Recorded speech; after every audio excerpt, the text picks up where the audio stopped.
Bonjour à toutes, bonjour à tous, ici ou à distance.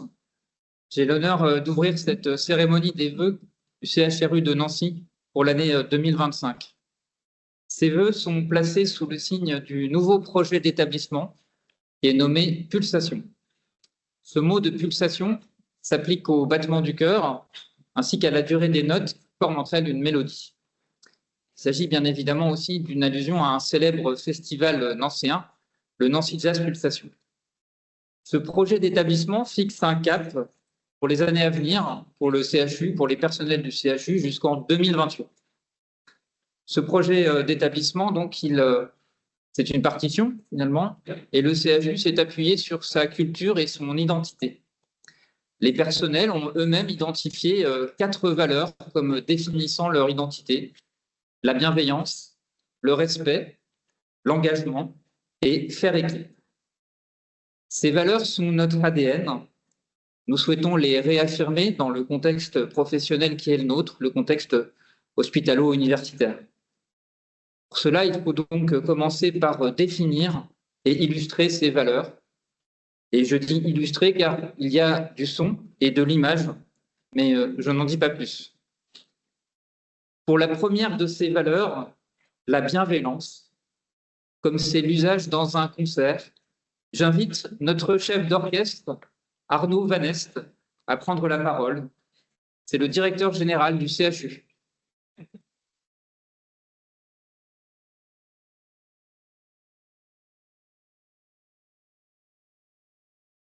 Bonjour à tous, comme je disais à Christelle, il vaut mieux pas que vous m'entendiez au piano parce que c'est plus que ça a pu être. Monsieur le député, Madame la directrice générale de l'ARS, Madame la présidente de la Cour administrative d'appel, Madame la vice-présidente du conseil départemental des Vosges, Monsieur le président de la métropole du Grand Nancy, Messieurs les maires, merci beaucoup de votre présence, Messieurs les doyens, Mesdames et Messieurs les collègues, les représentants des centres hospitaliers de Lorraine, Monsieur le directeur général du CHR de Metz-Thionville à distance, Mesdames et Messieurs les représentants des cliniques privées, Mesdames et Messieurs les représentants de l'hospitalisation à domicile, Mesdames et Messieurs les représentants des associations, des mutuelles partenaires, Mesdames et Messieurs les personnels du CHRU, chers collègues, chers tous, je tiens à vous remercier tous très chaleureusement de nous faire l'amitié d'être avec nous aujourd'hui pour ce moment convivial. Et je vous souhaite du fond du cœur tous mes meilleurs voeux de santé, de joie, de sérénité pour vous, pour vos enfants, vos parents, vos proches, en espérant que l'année qui commence nous préserve des épreuves de la vie et qu'elle nous offre beaucoup, beaucoup de moments de bonheur. Et puis, dans cette actualité internationale qui est bouleversifiante, comme disaient les inconnus, et vous verrez qu'on reviendra régulièrement aux inconnus durant cette cérémonie, souhaitons-nous des vœux très simples, très habituels, très banaux, pardon, des vœux de paix, de respect mutuel, de fraternité, d'égalité homme-femme, de rationalité, d'écologie, autant de choses très banales, mais qu'il va falloir qu'on se répète très régulièrement et aussi souvent que possible pour ne pas oublier dans 10 mois, quand on sera devenu l'Europe antique, que ces choses-là sont le vrai nord de la boussole et c'est très important qu'on puisse se le rappeler aussi souvent que possible. Je vais m'efforcer d'être concis, donc je vais succomber au raccourci assez rapide et donc je ne vais pas faire le bilan et les perspectives. Le CHU a connu beaucoup de réalisations en 2024. On a eu des étapes majeures qui ont été franchies et puis on a eu aussi de belles réussites. Mais notre plus beau succès, et je ne m'attarderai que là-dessus, notre plus beau succès, le plus important d'entre tous, et c'est celui qui nous réunit tous, c'est d'avoir réussi à répondre aux besoins de santé de la population et au maximum de la population. Et c'est un exploit dans le contexte très contraint que malheureusement nous connaissons. Et les équipes du CHU elles ont tenu contre vents et marées. Elles ont tenu, y compris ces dernières semaines où beaucoup d'établissements ont déclenché leur plan blanc.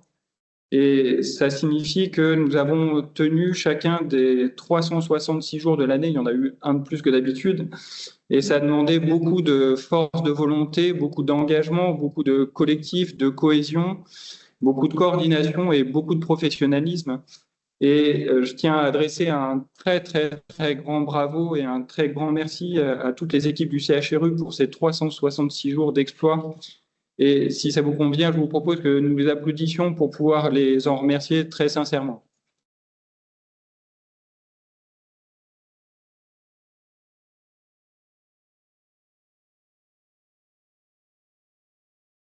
Et j'associe à ces remerciements chaleureux tous nos partenaires, puisque le CHRU est un parmi beaucoup d'acteurs de la santé en Lorraine, dans le secteur sanitaire, médico-social, social, et tous nous ont partie de la chaîne merveilleuse qui prenons soin des Français. Et nous sommes très heureux de travailler avec l'ensemble de ces partenaires. Je ne vais pas revenir sur le travail qu'on a lancé dans le cadre du projet d'établissement, mais c'est effectivement pour nous une étape qui est très importante puisqu'on va préparer l'arrivée, la convergence vers notre nouveau CHU en 2031. Et donc, Pulsation, le projet d'établissement qu'on démarre, est la première étape de cette convergence. Et effectivement, le socle, la fondation de ce travail, c'est le travail qu'on a fait sur les valeurs, sur nos valeurs et sur notre ADN, ce qui nous caractérise nous. Et vous savez que je suis très admiratif de la culture positive du CHRU. Et vous connaissez probablement aussi l'adage anglo-saxon Culture, it's management for the breakfast. Donc la culture bouffe le management pour le petit-déj. Et c'est vraiment l'ambition qu'on cherche, de chercher à approfondir cette culture-là. Donc, on a effectivement, à l'issue d'un travail collectif, abouti à 4 valeurs: la bienveillance, le respect, l'engagement, faire équipe. Et ces 4 valeurs, on va les illustrer les uns et les autres.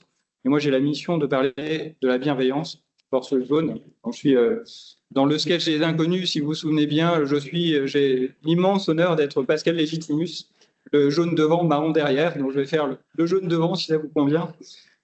Et pour parler de la bienveillance, je vais commencer par invoquer les forces locales, l'UMR 7118, qui est CNRS Université de Lorraine, et qui réalise de très, très formidables trésors de la langue française informatisée, que je vous invite à consulter, qui est vraiment très riche. Et selon ce trésor, donc, la bienveillance, c'est la qualité d'une volonté qui vise le bien et le bonheur d'autrui. Et la bienveillance, évidemment, c'est pas une simple intention, c'est pas un geste ponctuel ou une parole douce qui peut être donnée ponctuellement. Et c'est encore moins possible dans un établissement, dans la mission, enfin avec la mission comme celle que nous avons. La bienveillance est vraiment au cœur de notre mission, de notre quotidien, et elle est nécessaire à la conduite de chaque relation, relation avec les patients, avec les familles, relations entre collègues, évidemment. La bienveillance, il y a une espèce de diététique au sens maîtrise de soi, au sens où l'aimerait Foucault, au sens discipline, contrôle de soi, c'est-à-dire ne pas s'abandonner à l'esprit de domination, à l'esprit de jugement ou à de vaines paroles qui pourraient être blessantes.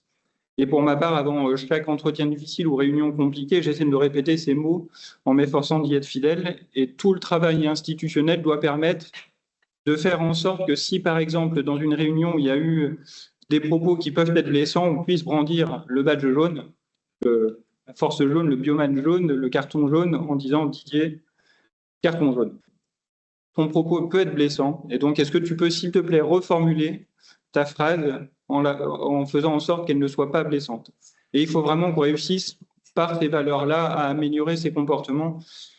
Et puis après, il y a évidemment la partie beaucoup plus intéressante et beaucoup plus gratifiante de la bienveillance, qui est la partie joyeuse de la diététique, celle de bien accueillir l'autre, son collègue, les patients, leur famille, être à leur écoute, être ouvert, être dans l'échange.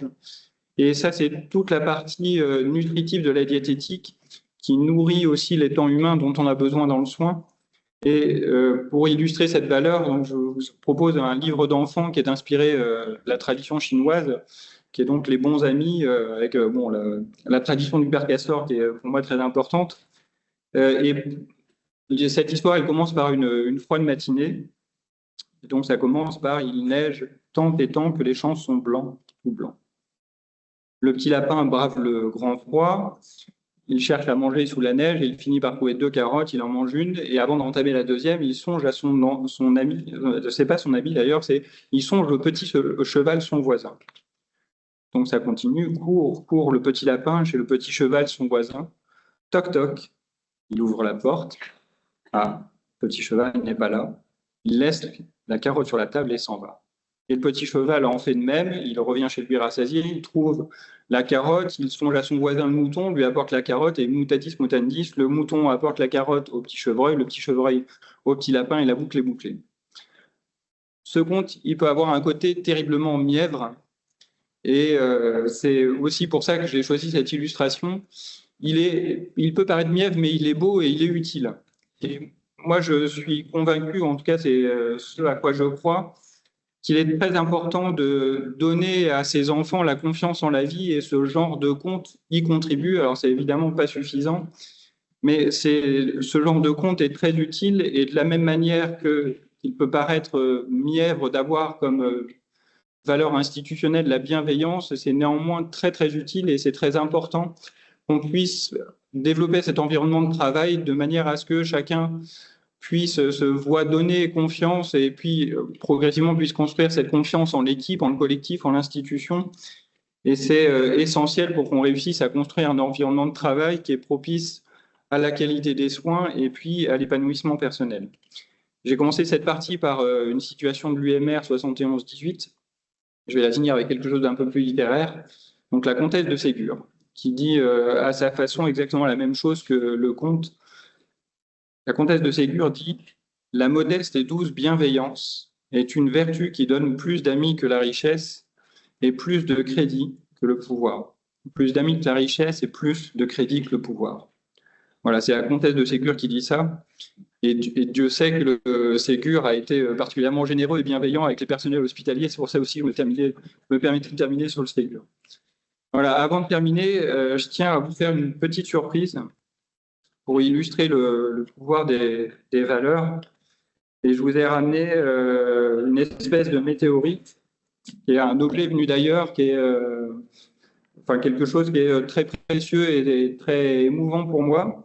Je vous ai ramené ce petit livre. Ce petit livre, c'est une des très rares éditions originales d'un recueil de poèmes d'Éluard qui a été imprimé à Paris en clandestinité en 1942. Donc c'est Poésie et vérité 1942. 1942, ça fait partie du titre. Ce recueil, le premier poème, vous le connaissez tous.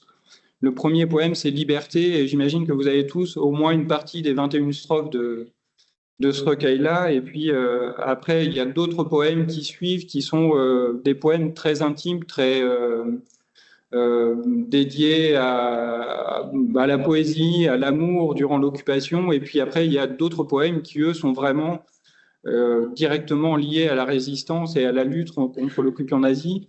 Et je tiens à dire que, évidemment, ce format pour cette édition originale est si petit parce qu'évidemment, ça devait se passer sous le manteau. Et Éluard était le seul à signer de son nom ses recueils de poèmes et de la presse clandestine. C'était le seul dans la zone nord avec un contrôle de la presse qui était énorme. Donc vous imaginez tout ce qu'il y a de courage, de valeur derrière cette édition originale, derrière ce livre-là.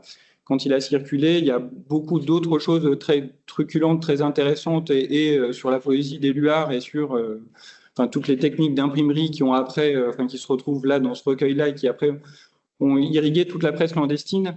Mais ça me paraissait très important de pouvoir vous montrer ce recueil-là pour après pouvoir illustrer toute l'importance des valeurs et puis tout le travail qu'il y a derrière. Alors, j'essaie de me retrouver dans mes notes. Et puis, ça me paraissait aussi très important de l'évoquer à l'aube d'un mandat de 4 ans qui va durer très longtemps avec Donald Trump, avec Elon Musk, et puis de le démarrer avec la poésie et la vérité qui vont nous être utiles dans la période qui vient. Et puis, ça me paraît aussi très important d'illustrer ça avec ce recueil-là, parce que derrière, ça montre que chacun peut contribuer aux valeurs, chacun avec son métier, chacun avec sa personnalité, qu'on soit poète, militaire, mécanicien, syndicaliste. Et de la même manière que nous, à l'hôpital, tout le monde peut contribuer à apporter les valeurs, qu'on soit médecin, soignant, technique, logistique, administratif. Tout le monde peut et a vocation à porter ces valeurs et chacun à les porter avec sa personnalité. Et puis, j'espère évidemment qu'avec ce livre, on puisse être inspiré dans notre projet d'établissement et à l'aube de ce mandat terrible qui commence cette année, en rappelant tout le tour de force de ceux qui ont porté ces valeurs. Non seulement les résistants ont passé leur journée, leur nuit à se battre, à encaisser les revers aussi, à faire preuve de résilience et à repartir avec de nouvelles initiatives. Mais les résistants, en plus de toute cette activité, ils ont eu et la ressource et le génie au sein du Conseil national de la résistance de discuter, de réfléchir ensemble au programme, dans le cadre du Conseil national de la résistance, mais au programme politique des lendemains de la libération, à la construction d'une nouvelle société et qui est aujourd'hui encore le fondement de ce que nous sommes du pacte social et notamment ce qui nous réunit, la sécurité sociale, l'assurance maladie. Et je vais juste rappeler très brièvement ces valeurs. Ces valeurs, ces principes de l'assurance maladie, c'est à chacun selon ses besoins. Et donc ça, c'est l'universalité, c'est l'égalité d'accès aux meilleurs soins et c'est meilleurs points pour tous. Et puis chacun selon ses moyens. Et ça, c'est la solidarité. Donc je termine les vœux par la cotisation sociale généralisée. Vous voyez la fidélité à la sécurité sociale. Et après, très modestement, c'est un peu ce que nous avons fait aussi et ce que nous cherchons à faire chaque jour au CHRU. En même temps que l'on mène cette bataille pour pouvoir répondre aux besoins de santé de la plus grande partie de la population, nous nous efforçons aussi de discuter, de réfléchir, de dialoguer sur le système de santé à construire demain. Et c'est ce que nous nous sommes projetés aussi de faire dans le cadre du projet d'établissement, avec modestie et lucidité. Mais en tout cas, nous avons à cœur de construire un avenir qui donne envie pour le système de santé. Voilà les vœux que je souhaitais vous adresser et portons cette année avec bienveillance, avec poésie, avec vérité. Et cette année sera ce que nous en ferons. Et de tout mon cœur, je vous souhaite une très très belle année 2025. Merci à tous.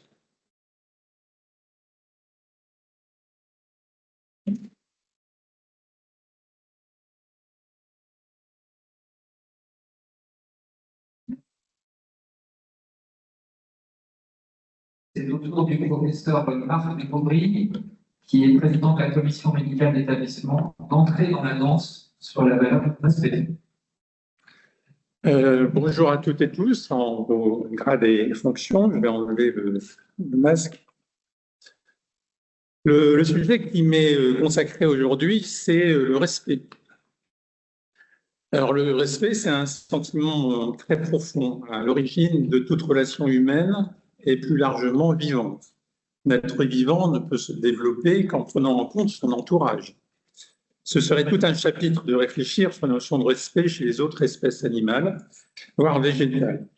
Une espèce ne se reproduira et ne se développera qu'en intégrant ce qui se passe autour d'elle et qu'en respectant la place de l'autre.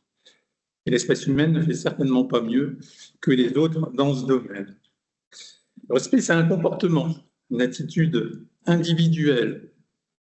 Sur la photographie qui doit être derrière, peut-être, vous avez reconnu un président des États-Unis, pas le même dont celui de directeur général donné le nom tout à l'heure, qui est bien connu, et vous avez à côté, en face de lui, un agriculteur anonyme, inconnu, texan, en 1938, au moment de la grande sécheresse. Et ces deux hommes, que tout pourrait opposer, se parlent, et dans leur regard mutuel, le premier mot qu'on pourrait venir pour le décrire, c'est celui d'un respect. Cette photo est dans mon bureau souvent et j'aime bien regarder simplement le regard que ces deux hommes portent l'un pour l'autre. Il faut beaucoup d'humilité pour discourir sur le respect puisque personne ne peut prétendre l'avoir intégré dans sa vie quotidienne un élément aussi essentiel. Alors aujourd'hui, ce sont les vœux du CHRU et en quelques mots, on peut essayer d'élargir la question du respect dans sa politique générale, le CHRU en tant qu'entité. Se respecter soi-même dans un premier temps. Pour cela, je voudrais déjà remercier toutes les équipes médicales et soignantes de l'établissement, quelle que soit leur fonction soignante, administrative, logistique, technique, médicale. La période épidémique actuelle dure depuis déjà 3 à 4 semaines, entre un épuisement et une incompréhension devant la possibilité de trouver un accueil décent aux personnes admises dans l'établissement. Trop de lits sont encore fermés par manque d'infirmiers. ce qui impacte toutes les filières de soins, puisque nous sommes parfois confrontés à la question du choix entre filières de soins programmées, filières de soins non programmées, et parmi les non programmées, celles qui viennent dans les filières directes et celles qui passent par le service d'accueil des urgences.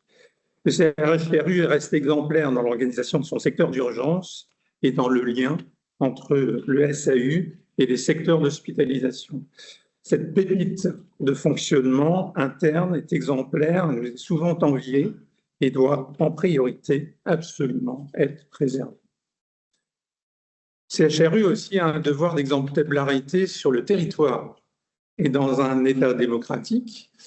Nous devons respecter les consignes données par le législateur, même si ces injonctions ne sont pas forcément en adéquation avec notre idée du bien public.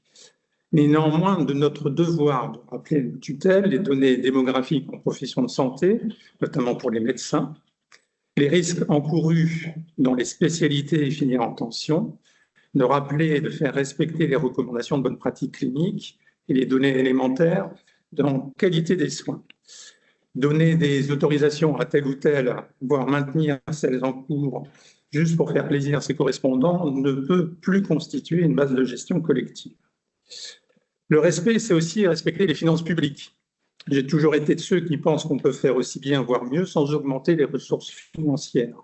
La France ne peut pas se permettre d'augmenter et de passer au-delà de ses 12 points de PIB consacrés à ses dépenses de santé. Mais pour un établissement de santé comme le CHRU, notre marge de manœuvre est plus que limitée. On doit aussi exprimer notre étonnement devant les masses financières données ici ou là sans que le bénéfice pour nos concitoyens ne soit réellement évalué ou que les réels besoins en santé publique ne soient analysés, voire partagés. Le CHRU est engagé dans d'innombrables projets. Bien sûr, le NHM est un dossier extrêmement exigeant qui nécessite des arbitrages lourds, complexes, avec des équations à de très nombreuses variables inconnues à ce jour. Merci à toutes et tous d'intégrer ces difficultés dans vos demandes actuelles. Nos liens avec le CHR sont renouvelés, repartent sur des bases normales, avec une reconnaissance mutuelle de nos forces respectives et avec une compréhension partagée de nos responsabilités dans le soin de recours, dans la formation des professionnels de la région. Nous avons tant de choses à faire ensemble dans le respect mutuel. L'expertise universitaire du CHRU est essentielle. Les coordonnateurs des différents DES connaissent parfaitement le milieu régional. Ils savent comment leur discipline va évoluer au cours des prochaines années, notamment sur la question cruciale de la démographie médicale. Il faut savoir se reposer sur leur expertise. Ne pas le faire serait une erreur stratégique. Et dans de nombreuses disciplines, la situation régionale est préoccupante, voire complètement déstructurée. Et pour reconstituer des disciplines dans les centres hospitaliers, il faudrait se baser sur 3 principes. Un management fin et adroit du responsable de discipline. 2, une reconnaissance du CHRU dans son rôle de maison mère et dans sa capacité à innover, à développer des axes de recherche, et tout cela peut être structurant. Et 3, une intégration des nécessités des obligations de service public territorial dans le fonctionnement de la discipline. Et pour les tutelles, il faut raisonner en discipline et non pas en individu, notamment pour les temps partagés. Respecter les temps à venir et ses habitants, c'est aussi travailler aujourd'hui à une politique de développement durable assumée. C'est un hasard qu'il ait eu le verbe, ce n'était pas prévu. Un bilan à gaz à effet de serre a été effectué dans l'établissement. Et savez-vous que le premier poste d'émission de carbone de l'établissement, c'est le médicament? C'est pour le doyen. Je lui avais dit que je ferais un joke là-dessus. Et le médicament est responsable actuellement de 32% des émissions du CHR. Et ceci bien devant le bâtiment, bien devant les mobilités, bien devant, très loin encore, le numérique ou les déchets. Le travail qui doit donc porter sur les prescriptions médicamenteuses doit être absolument approfondi encore. À chaque prescription, il faut que chaque docteur se pose la question, est-ce que le médicament que je prescris est-il indispensable ou pas indispensable? La valeur du respect, elle est donc universelle. Claudine Mangin, après moi, pourra la décliner dans ses fonctions autres, sommelière et restauratrice. Et je voulais passer la main sur ces paroles et je vous souhaite à toutes et tous une excellente année 2025, la meilleure possible.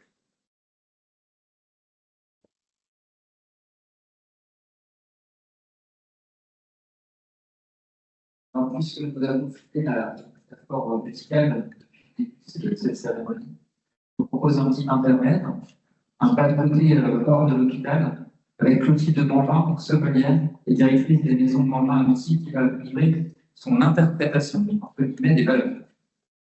Merci. Bonjour à toutes, bonjour à tous, que vous soyez présents ou à distance. C'est avec beaucoup de plaisir et non sans stress que je me tiens devant vous aujourd'hui pour célébrer ensemble l'arrivée de cette nouvelle année. Je tiens d'ores et déjà à remercier la Direction générale du CHRU pour cette invitation et la confiance accordée. Comme il est de coutume et de bonne loi, en cette mi-janvier, permettez-moi de vous adresser mes meilleurs vœux de réussite et d'accomplissement. À nous tous, la santé surtout. Une nouvelle année qui s'ouvre, c'est le signe de nouvelles résolutions, de nouveaux défis, de nouveaux objectifs. C'est à la fois galvanisant et étourdissant, parce qu'on souhaiterait pouvoir tout mener de front avec une énergie indéfectible et constante, une motivation à toute épreuve et la vocation qu'on aimerait inébranlable. Prenez aussi le temps de vous préserver et de vous reposer. Ça fait partie de l'équation d'une bonne année. Je ne suis pas là pour vous donner des leçons ou vous insuffler des idées préconçues. Je ne suis pas coach, même si j'ai autour de moi une équipe unie, soudée et qui mouille le maillot. Je ne suis pas soignante, même si j'aime prendre soin des gens. Je ne sauve pas des vies, mais parfois j'apaise les âmes. Je ne prescris pas de médicaments et pourtant mes étagères sont pleines de médocs. Je m'appelle Clotilde, je suis nancéienne depuis 20 ans, maman et chef d'entreprise. Je suis sommelière d'un petit groupe familial d'hôtels-restaurants que je dirige avec mon mari. Comme vous, j'exerce un métier de passion. Comme vous, je lui dédie beaucoup de temps et d'énergie.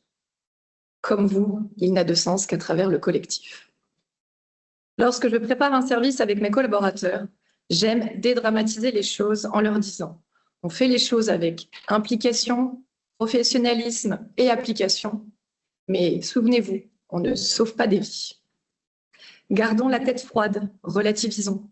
Notre responsabilité est louable, mais elle consiste juste à faire vivre de bons moments à nos clients. Pourtant, quand j'échange avec des soignants qui s'attablent au restaurant, je me rends compte que nos deux secteurs d'activité ont des points de convergence. Déjà, l'adrénaline, puis la prise de décision, notre réactivité qui doit être là. Ce qui nous différencie, c'est évident, le fait que quand les gens viennent au restaurant, ils ont choisi d'être là. Et c'est là toute la différence. Rien ne me prédestinait à une carrière de commerçante, rien du tout. Arrivée à 19 ans à Nancy pour étudier le droit, je termine mon cursus par un Master 2 en droit médical, ça ne s'invente pas, et même par un stage au CHU, au sein d'une structure qui s'appelle le CICIT et que certains d'entre vous connaissent bien. Là, j'y découvre le monde de la recherche, une infime partie de l'envers du décor d'un CHRU, et notamment les longs couloirs dans lesquels je me suis perdue pour aller au self. Mais surtout, pour la première fois, je touche du doigt la pluridisciplinarité et toutes les vertus qu'on lui attribue. Je comprends les imbrications et le rôle déterminant de chacun des professionnels, le médecin, l'ingénieur, la chargée de recherche, l'auditrice qualité, l'assistante administrative ou le manipulateur radio. Je comprends que cette somme de talents peut déplacer des montagnes et je sais que c'est de cette manière que je veux continuer à travailler, quel que soit le secteur d'activité dans lequel j'évoluerai. À ce moment-là, je n'imagine pas que j'embrasserai une carrière dans la restauration, mais je sais que déjà, humainement, j'ai beaucoup appris. Je ne m'attendais pas à 13 ans plus tard être de retour au CHRU pour échanger avec vous pour ce projet qui vous porte. L'an dernier, lors d'une grande concertation menée par la direction, vous avez été amené à vous prononcer sur les valeurs qui résonnent en vous et qui incarnent ce que vous vivez dans votre quotidien professionnel. Il y a quelques années de cela, nous avons été amenés à effectuer le même exercice. L'idée était de donner encore plus de sens et d'unité à nos maisons. Ce qui en est ressorti, ce sont 3 grandes valeurs. Pour ne pas les oublier, comme un rappel à l'ordre en cas de dispersion ou un garde-fou, Nous les avons imprimés, brodés sur...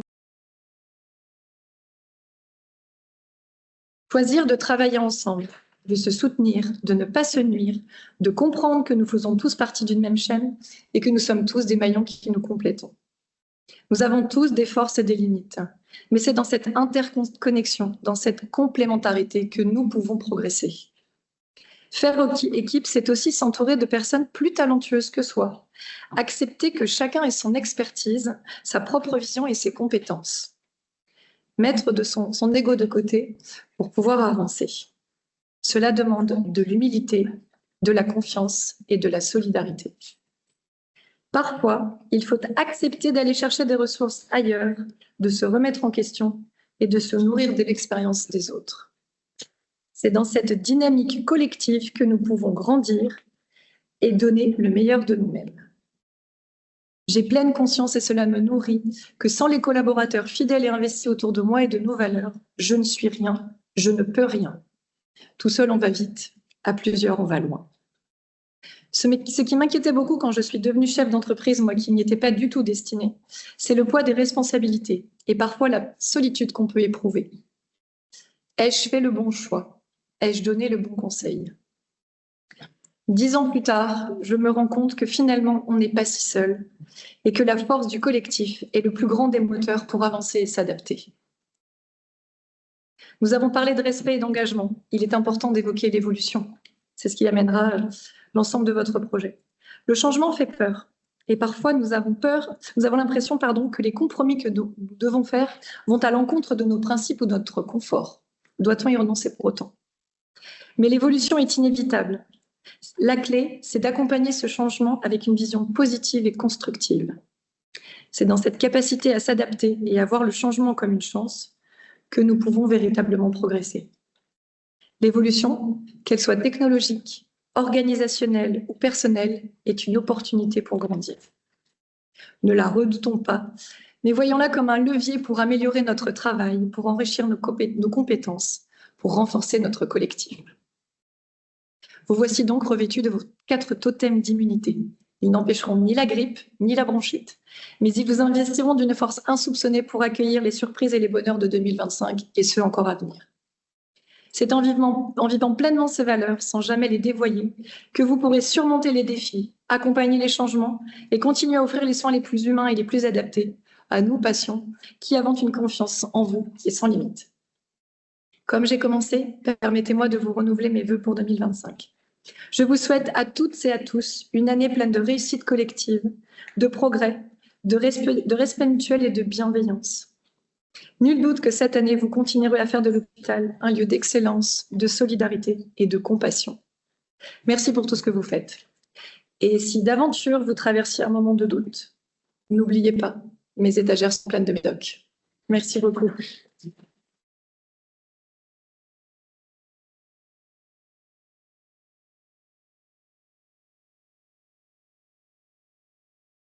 Je vais déjà nous excuser auprès de nos internautes pour la petite coupure d'Internet, mais qui est maintenant revenue. Et donc, dans un deuxième temps, je vais aussi remercier Christine Levantin, un peu notre grand témoin. Je sais bien qu'on a fait les paroles. Et puis, je vais maintenant, ce troisième temps, les valeurs, on va vous demander en quelque sorte de reprendre la mélodie des valeurs. Je vais appeler notre coordinatrice générale des soins au micro qui va nous parler de la notion d'engagement. Catherine Muller.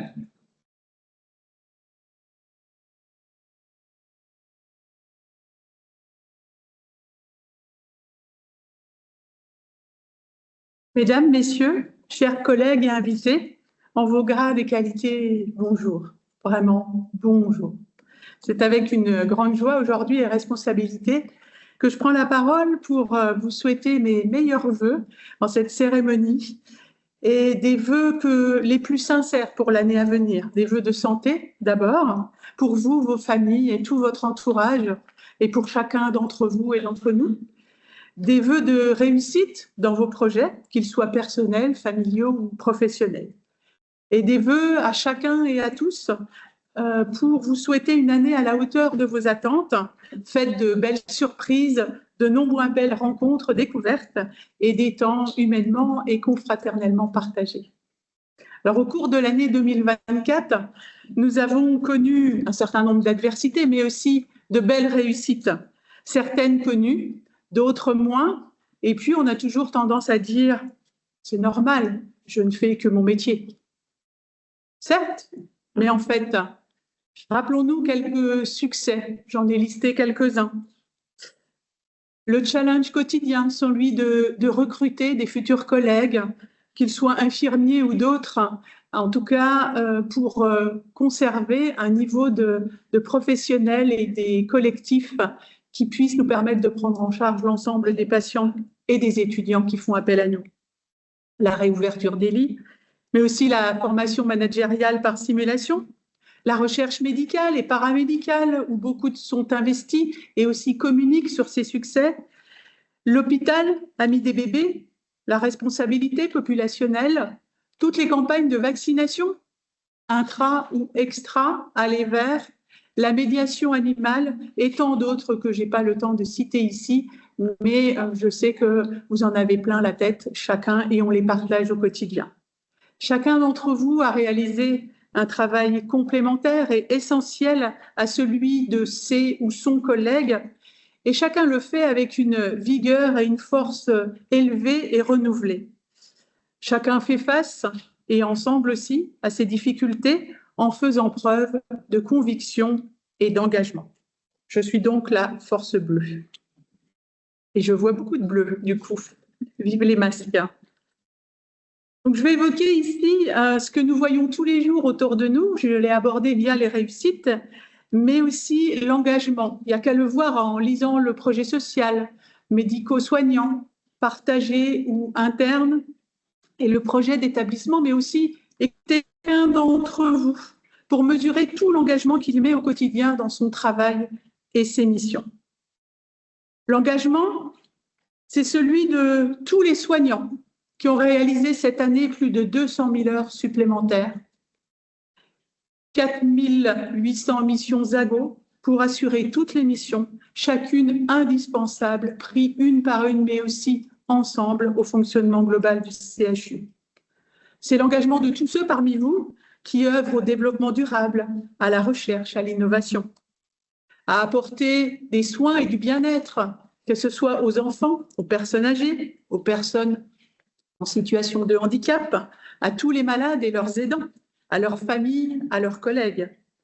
Ceux qui sont engagés dans la haute qualité des soins, je ne reviendrai pas sur le beau classement du point non plus, la qualité dans le management, mais aussi dans les parcours de formation et les parcours professionnels. L'engagement de tous ceux qui ont accompagné et soutenu dans leurs apprentissages un ou une étudiante, un apprenti, un nouveau collègue. L'engagement des cadres apprenants, des cadres et des cadres supérieurs, engagés dans des parcours d'excellence et d'exigence face aux défis quotidiens et qu'ils relèvent haut la main. L'engagement de tous ceux qui ont valorisé leur métier, qui sont allés en parler dans des job dating, des forums métiers, pour valoriser leur métier, qui ont donné des cours, qui ont accompagné et qui ont expliqué lors de temps de formation ou de temps d'échange ce qu'ils savaient si bien faire au quotidien. Tous les professionnels, médicaux, non médicaux, administratifs, techniciens et autres, qui participent à ce grand projet du NHN et qui sont d'ores et déjà impliqués. Tous ceux aussi qui ont formulé une demande de formation parce qu'ils pensent que l'avenir, il est donc peut-être quelque chose d'autre, ils croient en leurs idées, en leur envie de progresser et dans leur métier, voire d'en apprendre à un autre.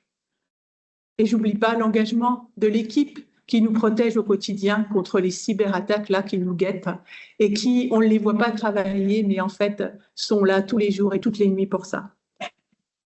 Et j'oublie pas tous ceux qui se sont dit, il y a quelques semaines ou jours, j'irais bien aider mes collègues à Mayotte. Se donner aux autres. Quelque chose qui est là au cœur de l'engagement et qui finalement nous fait oublier tous les échecs. On en a connu peut-être quelques-uns en 2024, mais combien? Oh, je suis sûre, sur les doigts de la main, alors que vous voyez les réussites, j'en ai déjà cité pas mal depuis que j'ai pris la parole. En fait, alors je regarde parce que voilà, le schéma, l'engagement, c'est quelque chose d'individuel, mais aussi de collectif. C'est des chemins qui se croisent, des chemins qui s'accompagnent. Et donc, c'est s'engager, c'est s'obliger à, c'est s'aventurer, aller de l'avant. C'est agir et se lancer malgré les incertitudes et les doutes. Je sais que ça ne va pas être facile, mais j'ai confiance, j'y vais, et on y va ou seul ou ensemble. C'est croire à une promesse qu'on le se fait à soi-même. Je m'engage à, et on va s'y tenir. C'est le choix d'un métier qui va nourrir jour après jour notre volonté, notre souhait d'action. Et bon nombre d'entre nous sont l'exemple que jour après jour, cet engagement et cette promesse se renouvellent, celle qui nous prend tellement d'énergie. C'est un serment, fait à soi-même, un ami ou un collègue. On lui dit « tu peux compter sur moi, je m'y engage ». Ou la force de prendre un temps pour l'autre. On est mentor, on est tuteur, on aide, on assiste. C'est finalement s'engager, c'est croire que l'on peut réussir et que l'on va réussir. C'est aussi la promesse d'être en accord avec soi-même, de rentrer le soir, de se regarder dans la glace et de se dire qu'on est fier des actions entreprises, là aussi, qu'elles soient individuelles ou collectives. Donc, vous l'aurez compris, pour moi, et je le partage avec vous aujourd'hui, l'engagement, c'est une valeur professionnelle fondamentale, celle qui nous unit, qui nous guide dans nos missions, dans nos choix, dans nos trajectoires personnelles et individuelles, mais aussi dans un collectif, et c'est ce qui nous rassemble aujourd'hui. Il repose sur le leadership, sur la reconnaissance de chaque métier, de chaque personne, de chaque mission, de chaque individu. Il crée la confiance en soi, le sentiment d'utilité, la fierté pour peu qu'il soit reconnu à sa juste valeur. Donc en ce début d'année, Force Bleue, je vous et nous souhaite de poursuivre sur la voie de l'engagement, cette valeur qu'on a choisi de partager dans tous les projets et les initiatives qui nous tiennent à cœur et dans les valeurs que nous partageons, auxquelles vous me permettrez d'ajouter celles qui me tiennent à cœur et que j'essaye de faire vivre au quotidien, de solidarité, de confraternité et d'humanité. Pour tout ça, chacun d'entre vous, je vous remercie et je vous renouvelle tous mes vœux. Bonne année à tous.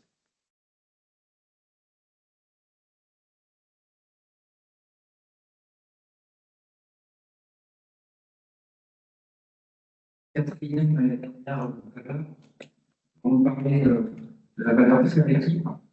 Il va nous jouer un air de Madison.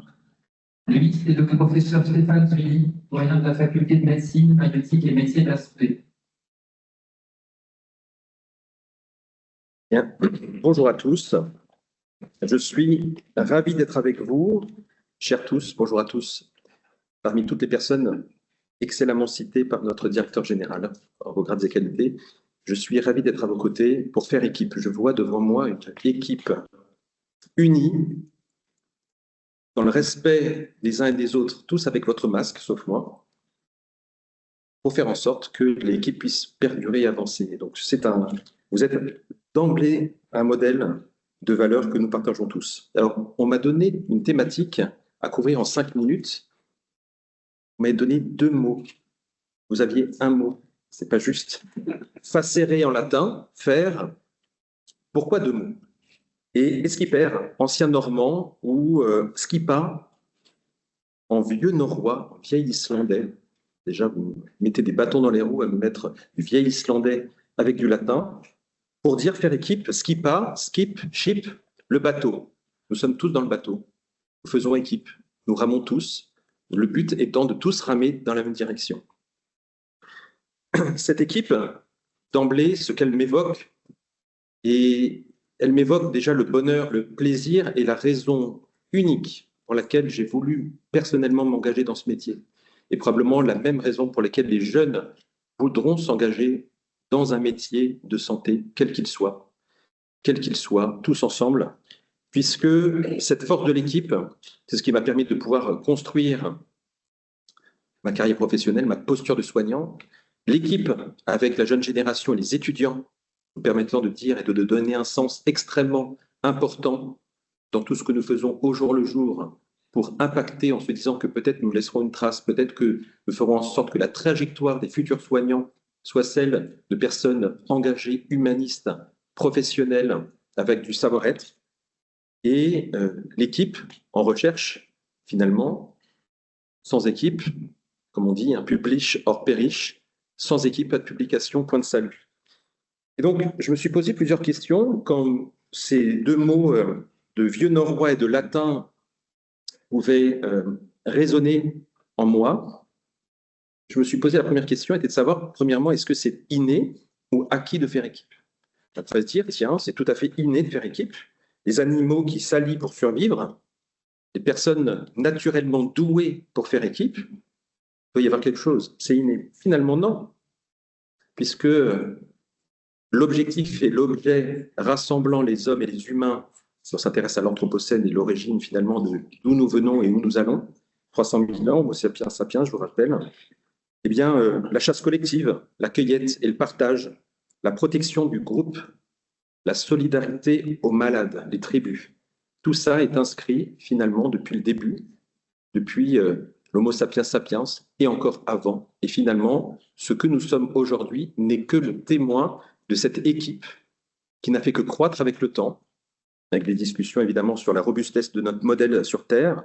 En tout cas, que cette idée reçue d'inné ne soit pas seulement celle qui est retenue, mais que la réalité plus nuancée avec finalement une acquisition des compétences de faire équipe.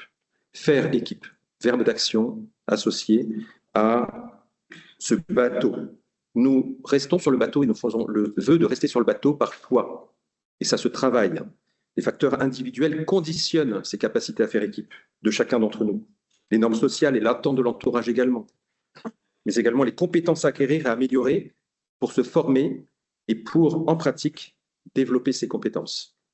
C'est ce qui, d'ailleurs, ont été identifiés comme nouvelles compétences de cette réforme du second cycle des études médicales, transformant nos étudiants en médecine de savants en personnes compétentes pour se comporter de manière adéquate, le savoir-être, la communication, la coopération, deux thématiques importantes dans les 7 compétences qui ont été retenues par la conférence des doyens et la réforme du deuxième cycle, mais également la réflexivité, se remettre en cause, s'améliorer. On a parlé d'échec tout à l'heure.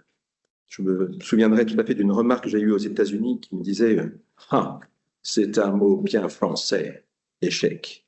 Soit nous réussissons en équipe, soit nous apprenons. » Et ça fait partie, clairement, probablement, d'une vision et d'une manière d'appréhender ce que nous ne réussissons pas d'emblée et ce que nous pouvons collectivement atteindre, puisque à plusieurs, on est plus fort.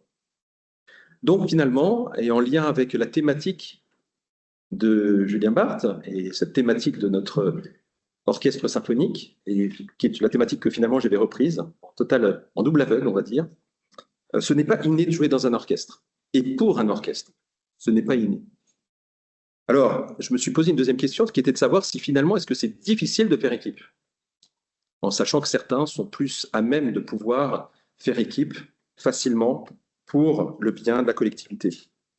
C'est pas évident parce que ça nécessite des compétences interpersonnelles de communication, de respect, de bienveillance, d'humilité, en sachant que dans une équipe, il peut y avoir un leader et des followers, des personnes qui suivent, mais que les rôles peuvent changer à tout moment et que les leaders ne seront plus toujours des leaders, mais qui peuvent potentiellement être des personnes qui vont suivre l'élan par une autre personne qui va prendre le lead au sein d'une équipe. Et donc cette compréhension des règles du jeu au sein d'une équipe est importante et permet de pouvoir être au-delà de la difficulté de faire équipe.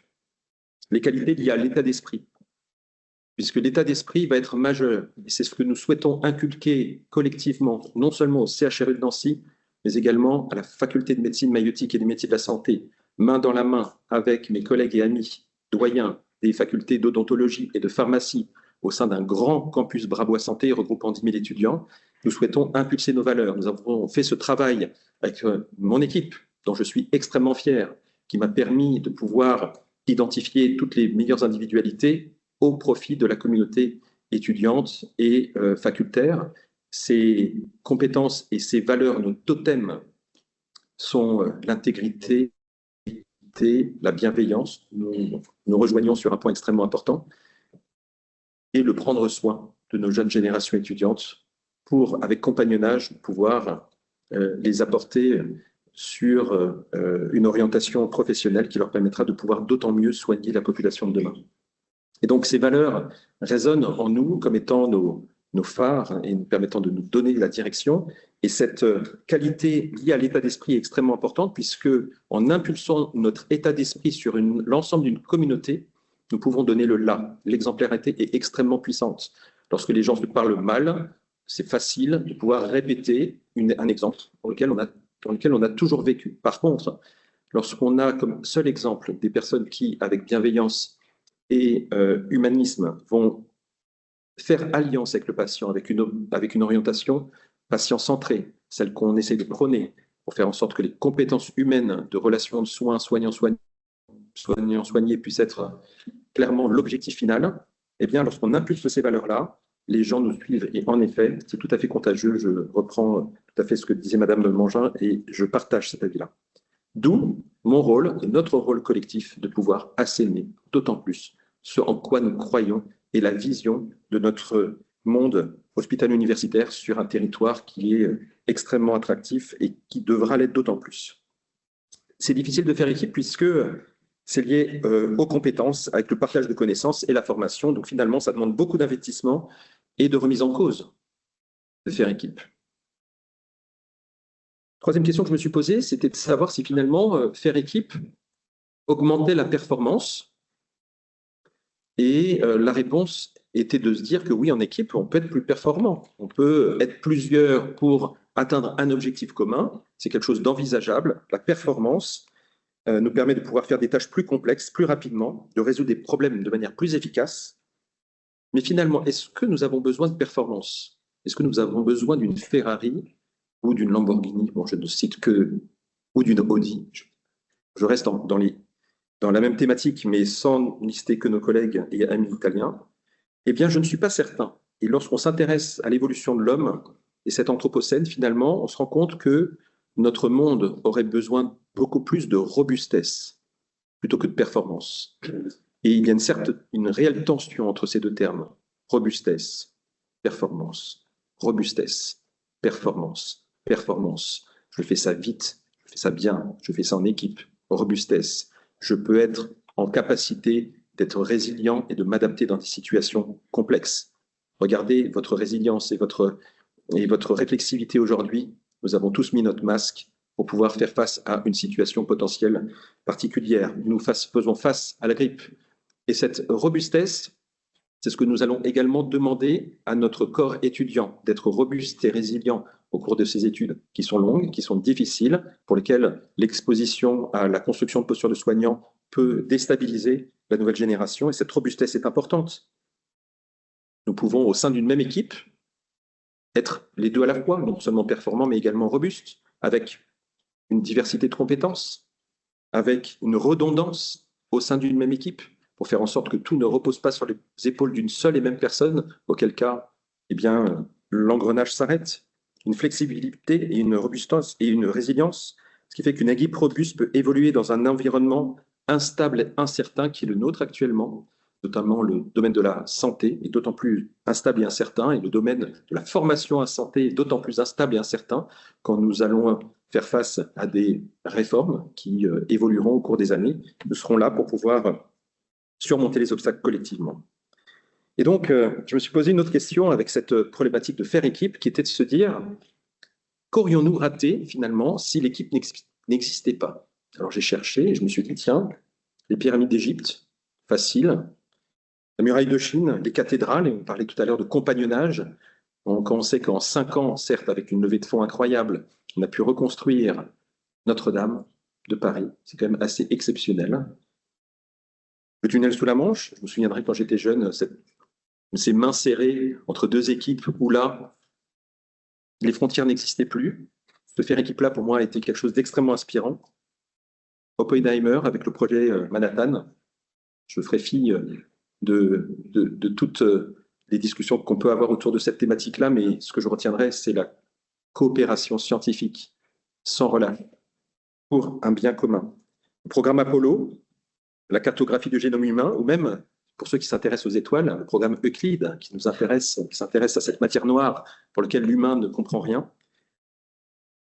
Et finalement, on pourrait se dire que dans ces binômes et ces équipes qui existent, que serait Laurel sans Hardy, que serait Sherlock Holmes sans le docteur Watson, que serait Simon sans Garfunkel, que serait C6PO sans D2R2, ou que serait potentiellement Ab sans Ba pour Abba, ou que serait Miyomi sans O. Petit clin d'œil à nos amis inconnus.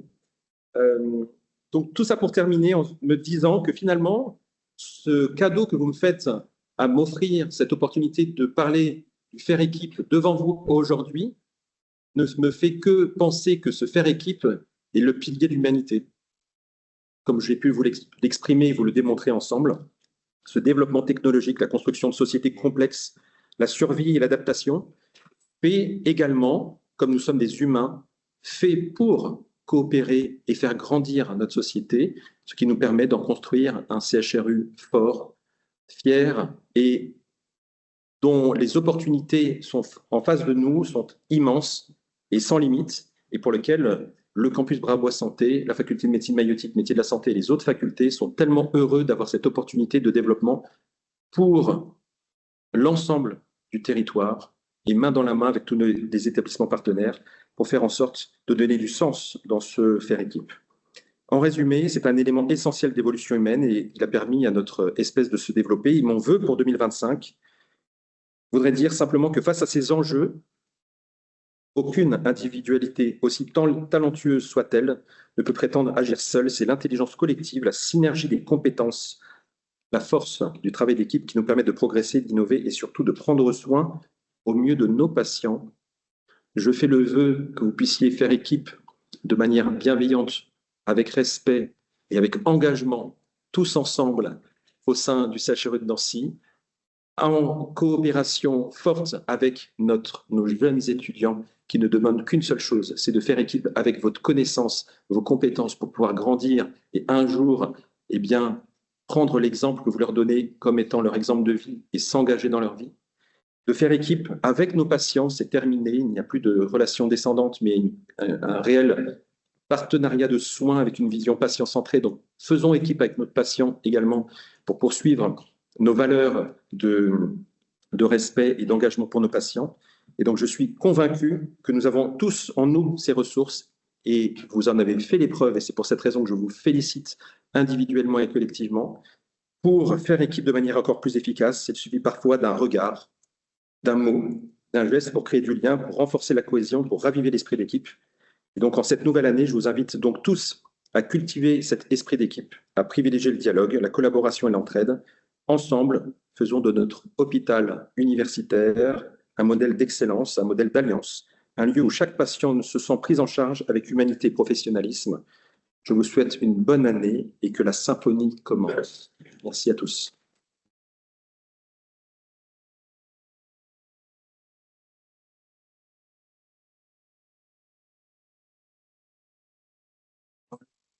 CHU, des valeurs, le territoire. J'invite à présent au pupitre Mathieu Klein, maire de Nancy, président de la métropole du Grand Nancy et président du conseil de surveillance. Merci beaucoup. Bonjour à toutes et à tous. Ravi de pouvoir vous retrouver ce matin ici pour cette traditionnelle cérémonie de vœux. Je salue évidemment toutes les personnalités présentes et je ne m'émets pas dans ceux d'Arnaud Van Est pour la liste protocolaire que je reprends à mon compte. Alors, bienveillance, respect, engagement, esprit d'équipe ont été parfaitement illustrés et si vous les avez choisis, c'est que ces valeurs vous ressemblent.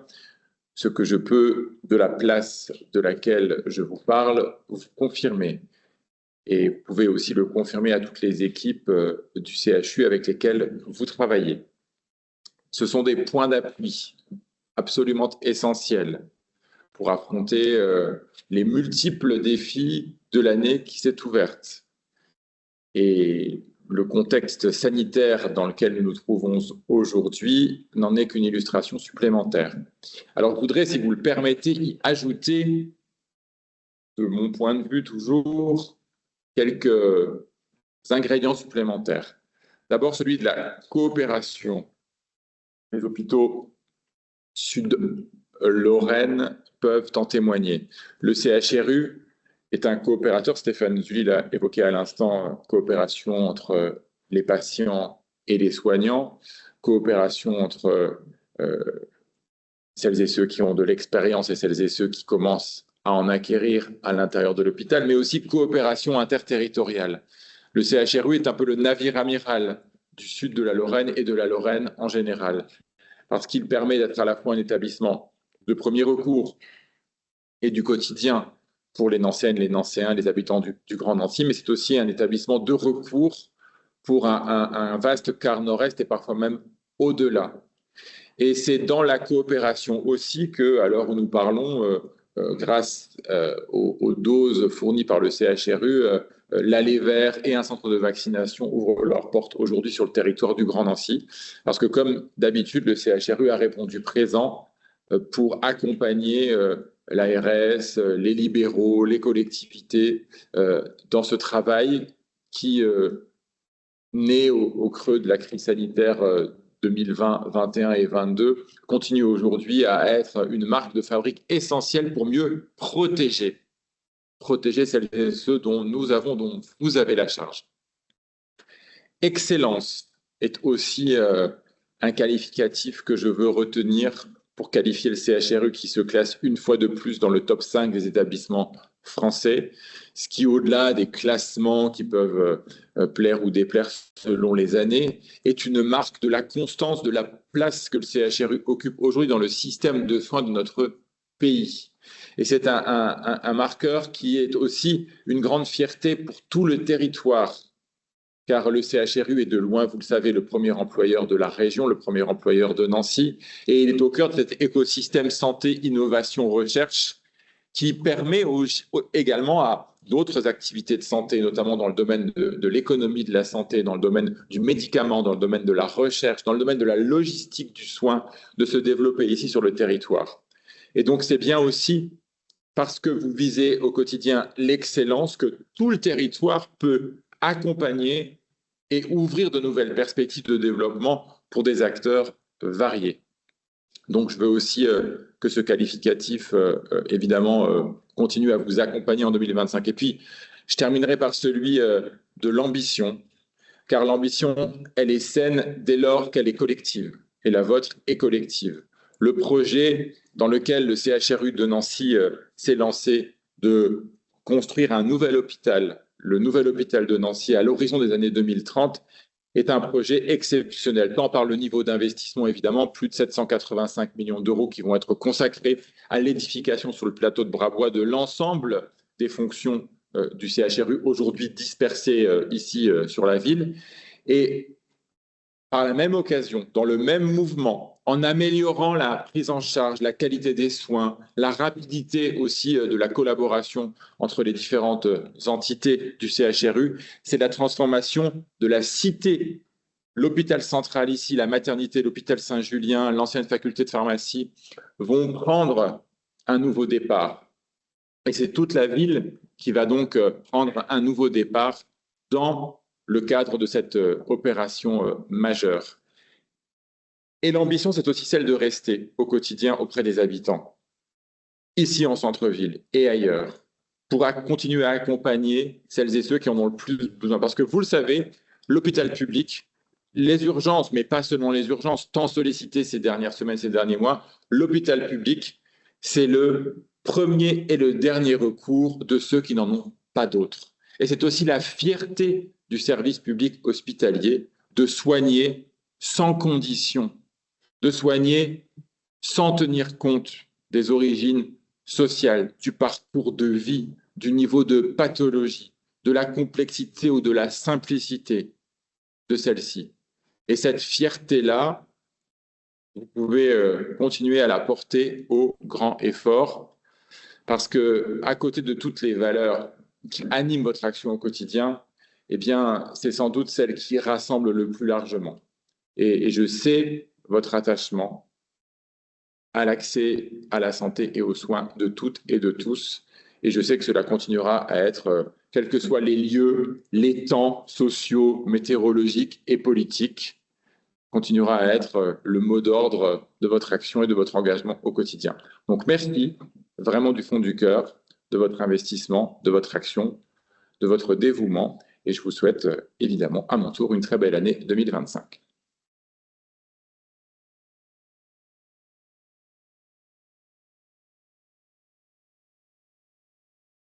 Je passe le micro au docteur Christelle Ratigny-Carbonnet, la directrice générale de l'Agence régionale de santé Grand Est.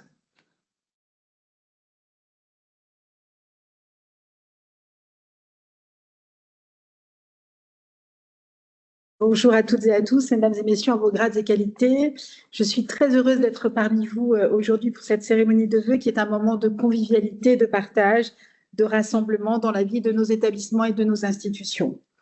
En effet, c'est pour moi un honneur et un grand honneur de conclure cette gamme, cette symphonie. La tâche est lourde et je serai brève en effet par rapport à la richesse des interventions qui se sont déroulées.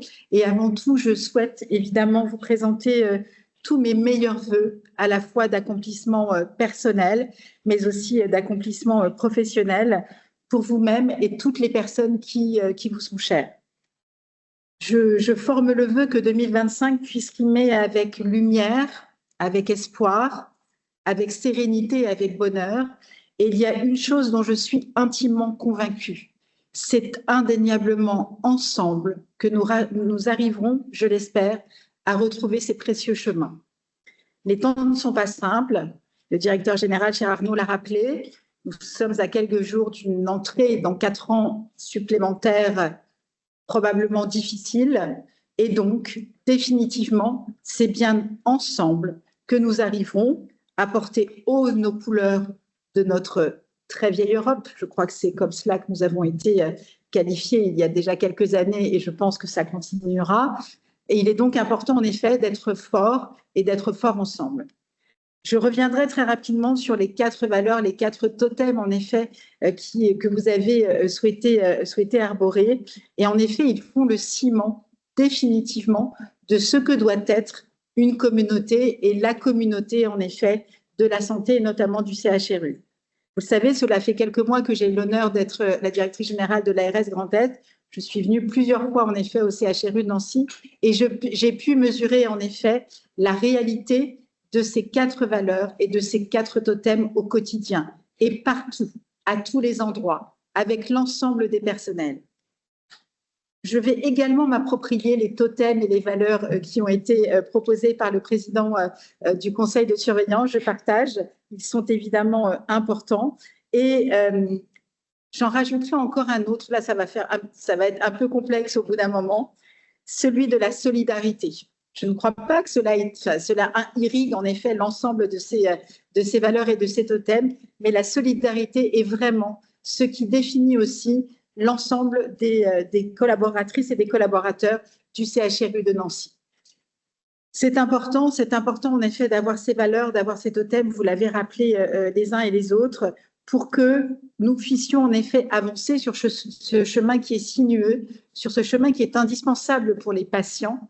La santé, on le sait, c'est la première préoccupation de l'ensemble des citoyennes et des citoyens et dans une relation qui est rénovée, qui est renouvelée.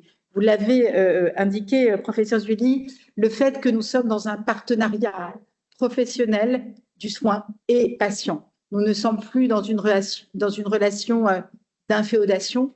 Elle ne serait plus comprise, elle n'est plus comprise de la même façon qu'avec les jeunes étudiants, avec les jeunes professionnels et avec les professionnels plus expérimentés. Donc ces valeurs sont le ciment de tout et évidemment, à l'Agence régionale de santé, c'est également la même chose. Je pourrais évidemment aussi m'approprier ces valeurs, le respect, se respecter d'abord soi-même, respecter les autres, c'est évidemment la garantie de pouvoir avancer, la bienveillance, et ce ne sont pas en effet des mots mièvres, je suis aussi assez fan du père Castor Arnaud, C'est important et c'est important en effet de pouvoir véhiculer ces valeurs. On a l'impression que cela paraît un peu pâle, mais non, au contraire. Lorsque l'on a un environnement, et Dieu sait si le monde est quelque peu mouvant, incertain, eh bien, c'est en se resserrant, en se recentrant sur nos valeurs, en se serrant les coudes, en étant ensemble, et on le voit en effet tout ici, que nous allons pouvoir avancer sur ces chemins en effet qui sont complexes et qui sont exigus. La solidarité, on le voit évidemment au travers de l'ensemble des actions et des mesures qui sont mobilisées par le CHRU à tout niveau, vous l'avez dit, la coopération territoriale, le rôle en effet du CHRU, vous l'avez aussi indiqué, le navire, le bateau, je dirais amiral, la locomotive en effet, c'est vraiment le propre d'un CHU, d'être cette locomotive, d'emmener en effet tout le monde, d'emmener en donnant un cap, tout en respectant, être la locomotive, être le bateau amiral, j'allais dire américain, décidément, on est un tout petit planté, tout petit planté. Cela ne veut pas dire que on est au-dessus, ou on va écraser. Bien au contraire, ça veut dire que on emmène en effet vers un cap, vers une voie, vers une trajectoire. Et c'est ça qui est important et c'est ce que fait le CHRU dans le cadre en effet du territoire et des coopérations interterritoires.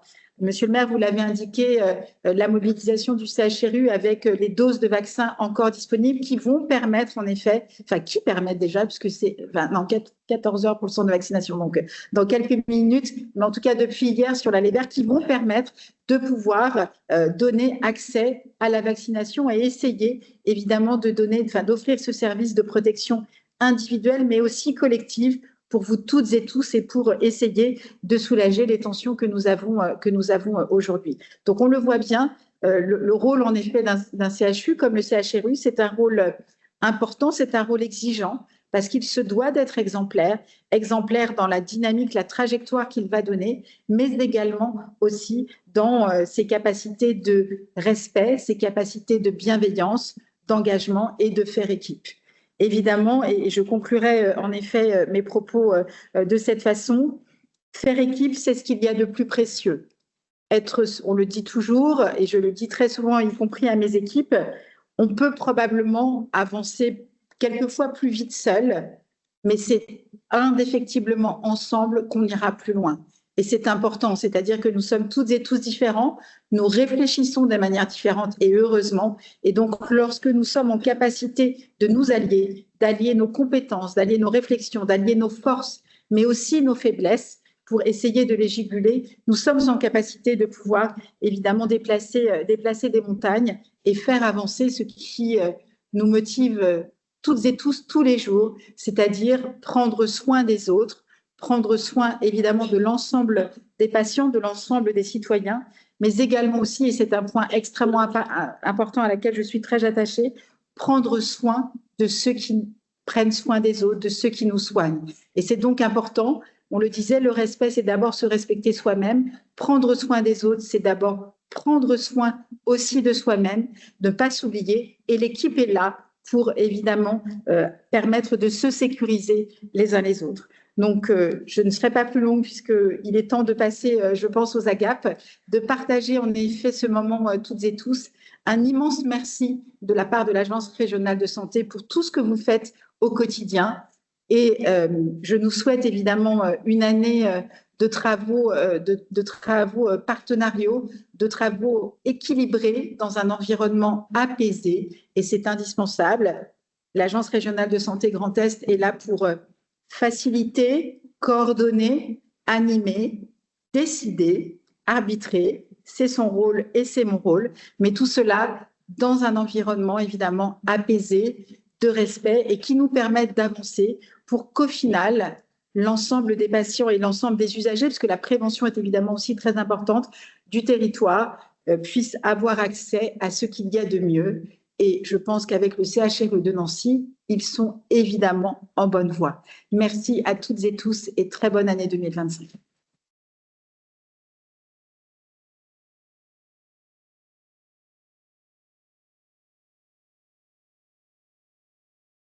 Je vous souhaite une très belle année 2025. Un grand merci à tous les participants dans la salle et en visio, ainsi qu'aux organisateurs. Quelques informations pratiques. D'abord, vous pouvez profiter de la boîte à photos qui se situe au fond de la salle pour enrichir notre album, pour rester dans notre thématique. Pour les lauréats de la tombola de Noël, donc ça concerne les agents, ils peuvent retirer leur lot sur une table dédiée également au fond de la salle. Et enfin, nous sommes tous très impatients de savoir si le vin est sec et minéral. Donc, je vais vous demander de vous lever, mais de patienter un peu vers l'espace cocktail, le temps pour nous de retirer toutes les chaises et de pouvoir nous sustenter. Merci à tous.